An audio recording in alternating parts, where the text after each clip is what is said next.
একজন শক্ত নারী কেমন? তিনি কি আবেগহীন নাকি কঠোর? না, একজন সত্যিকারের শক্ত নারী শান্ত, আত্মবিশ্বাসী এবং নিজের মনকে নিয়ন্ত্রণ করতে জানেন। স্টোইক দর্শন বা স্টোইসিজম আমাদের শেখায় জীবনের ঝড়ের মাঝেও কিভাবে শান্ত ও দৃঢ় থাকা যায়। এই দর্শন শুধু পুরুষদের জন্য নয়, নারীদের জন্য সমান গুরুত্বপূর্ণ।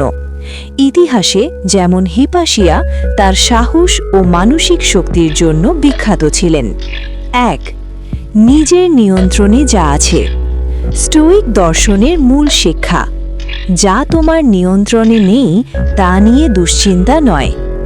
যেমন এপিকটেটাস বলেছেন, আমরা ঘটনাকে নয়, ঘটনাকে নিয়ে আমাদের ভাবনাকে নিয়ন্ত্রণ করতে পারি।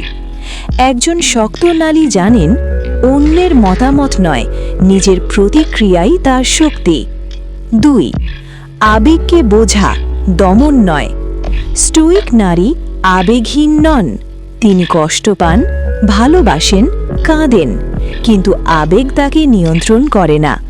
তিনি আবেগকে বুঝে সিদ্ধান্ত নেন। 3. আত্মসম্মান ও মর্যাদা। একজন মনোবল সম্পন্ন নারী নিজের মূল্য জানেন। তিনি অন্যের স্বীকৃতির জন্য নিজের সম্মান বিক্রি করেন না। তিনি শান্ত কিন্তু দুর্বল নন। কষ্টকে শক্তিতে রূপান্তর। স্টোইক নারী বিশ্বাস করেন, কষ্ট তাকে ভাঙে না, বরং গড়ে। প্রতিটি ব্যর্থতা তাকে আরও শক্ত করে। সাহস ও স্বাধীন চিন্তা। তিনি অন্যায়ের বিরুদ্ধে দাঁড়ান, সমাজ বা ভয়ের কারণে নিজের সত্য লুকান না। একজন শক্ত নারী ঝড়ের মতো নয়, তিনি গভীর সমুদ্রের মতো। ওপরে শান্ত, ভিতরে অদম্য শক্তি। তুমি যদি মানসিকভাবে শক্ত হতে চাও, তাহলে আজ থেকেই স্টোইক জীবন শুরু করো।